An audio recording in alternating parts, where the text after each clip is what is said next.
ওম শান্তি। আজকের মূল্য তারিখ 7/7/2025। বাবা সুখধামের মালিক বানাতে এসেছেন। তিনি বলেন, সত্যিকারের খুদাই খিদমতগার অর্থাৎ ঈশ্বরীয় সেবাধারী তাকেই বলা হবে যে অন্তত পক্ষে 8 ঘন্টা আত্মাভিমানী হয়ে থাকার পুরুষার্থ করে। যখন কোনো কর্মবন্ধন থাকবে না তখন সেবাধারী হতে পারবে আর কর্মাতীত অবস্থা প্রাপ্ত হবে। যুক্তি খুব সহজ, কেবলমাত্র বাবাকে স্মরণ করতে হবে। বাবা তাই বলেছেন, মিষ্টি বাচ্চারা, তোমরা হলে অত্যন্ত রাজকীয় শিক্ষার্থী। তোমাদেরকে সর্বদা বাবা আর শিক্ষকের আর সদ্গুরুর স্মরণে থাকতে হবে, অলৌকিক সেবা করতে হবে।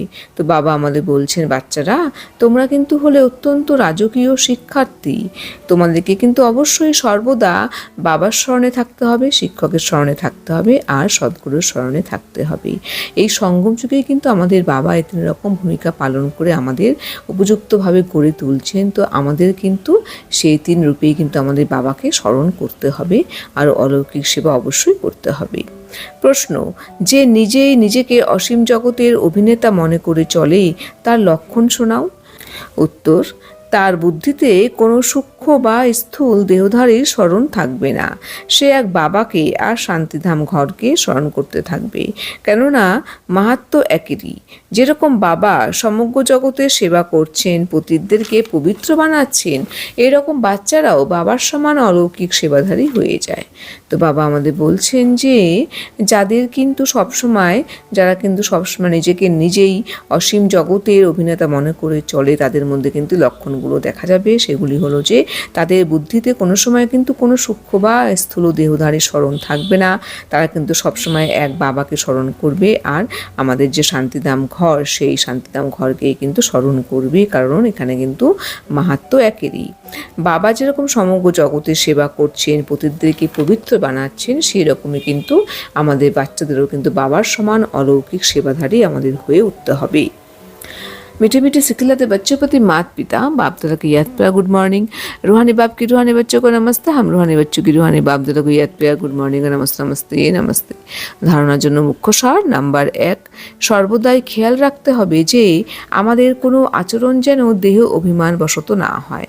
খুব সাধারণ থাকতে হবে। কোনো জিনিসের প্রতি আসক্তি রেখো না, কুসঙ্গ থেকে নিজেকে রক্ষা করতে হবে। তো বাবা আমাদের বলছেন, বাচ্চারা তোমাদের কিন্তু সর্বদা এই খেয়াল রাখতে হবে যে যেন আমাদের আচরণের মধ্যে কোনো সময় কোনো দেহে অভিমান বশত কোনো কর্মকাণ্ড না দেখা যায়, অর্থাৎ আমরা দেহমানের বশীভূত যেন আমরা কোনো বিকর্মে জড়িয়ে না পড়ি। আমাদের কিন্তু এটা নিজেকে নিজে আমাদের অ্যাটেনশন রাখতে হবে নিজের প্রতি। আমাদের খুব সাধারণ হয়ে থাকতে হবে। আমাদের যেন কোনো জিনিসের প্রতি কোনো আসক্তি না থাকে, এই বিষয়ে কিন্তু অবশ্যই আমাদের ধ্যান রাখতে হবে নিজের প্রতি। কুসঙ্গ থেকে অবশ্যই নিজেকে রক্ষা করতে হবে, সময় সৎসঙ্গে কিন্তু আমাদের থাকতে হবে। নাম্বার 2, স্মরণের পুরুষার্থের দ্বারা সকল কর্মবন্ধন থেকে মুক্ত হয়ে কর্মাতীত হতে হবে। অন্ততপক্ষে 8 ঘন্টা আত্মাভিমানী থেকে সত্যিকারের খুদাই খিদমতগার হতে হবে। তো বাবা বলছেন যে বাচ্চারা তোমাদের কিন্তু সবসময় স্মরণের পুরুষার্থের দ্বারাই কিন্তু সকল কর্মবন্ধন থেকে মুক্ত করে কর্মাতীত অবস্থা প্রাপ্ত করতে হবে। অর্থাৎ আমরা যত বাবার স্মরণে থাকবো তার ফলেই কিন্তু আমরা সেই স্মরণের দ্বারাই কিন্তু নিজেকে সকল কর্মবন্ধন থেকে মুক্ত করে কিন্তু আমরা অবশ্যই কর্মাতীত অবস্থা প্রাপ্ত করতে সক্ষম হব। অন্ততপক্ষে আমাদের 8 ঘন্টা কিন্তু আত্মাভিমানের স্থিতিতে হয়ে থাকতে হবে এবং সেই স্থিতিতে থেকে আমাদের সত্যিকারের খুদাই খিদমতগার অর্থাৎ ঈশ্বরীয় সেবাধারী আমাদের অবশ্যই হতে হবে। বরদান, বিশাল বুদ্ধি বিশাল হৃদয় দিয়ে আপন ভাবের অনুভূতি করানো মাস্টার রচয়িতা ভাবো। তো বাবা আমাদের বলছেন যে বিশাল বুদ্ধি বিশাল হৃদয় দিয়ে তোমাদের আপন ভাবের অনুভূতি করিয়ে মাস্টার রচয়িতা হয়ে উঠতে হবে। স্পষ্টীকরণ, মাস্টার রচয়িতার প্রথম রচনা হলো এই দেহ। যারা এই দেহের মালিকানায় সম্পূর্ণ সফলতা প্রাপ্ত করে নেয় তারা নিজেদের স্নেহ বা সম্পর্ক দ্বারা সবাইকে আপনত্ব অনুভব করায়।